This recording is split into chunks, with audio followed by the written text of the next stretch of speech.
শুভ রাখি পূর্ণিমা সকাল সকাল স্নান করে আমি রেডি হয়ে গেছি রাখি নিয়ে, চকলেট নিয়ে।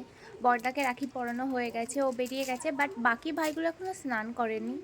বুনুও রেডি হয়ে বসে রয়েছে রাখি পরাবে বলে। আমরা সবাই রেডি হয়ে বসে আছি, ওদের কোনো পাত্তা নেই। দেখি ওরা কখন আসে। অনেকক্ষণ ওয়েট করার পরে ফাইনালি ওরা সবাই আসলো। আমি, বুনু আর রিয়া সবাইকে রাখি পরিয়ে দিলাম। তারপরে আমরা বাইরে গেছিলাম ফটো তুলতে। অনেকটা লেট করে এসেছিল পাপান, আর ওরা সবাই বড়দির বাড়ি যেত, সেজন্য পাপানকে আমি বাইরেই রাখি পরিয়ে দিয়েছিলাম। আর একমাত্র পাপানই আমাকে চকলেট দিয়েছে, আর কেউ কিচ্ছু দেয়নি, সেজন্য আমার রিয়াকশনটা জাস্ট এমন ছিল।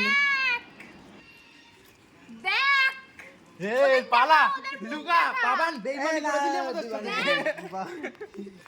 পাপান এত ছোট হয়ে আমার জন্য কি করলি জীবনে? রাখি এখন ওরা সবাই যাবে বড়দির বাড়িতে রাখি পরতে। আমার তো রাখি পরানো হয়ে গেছে।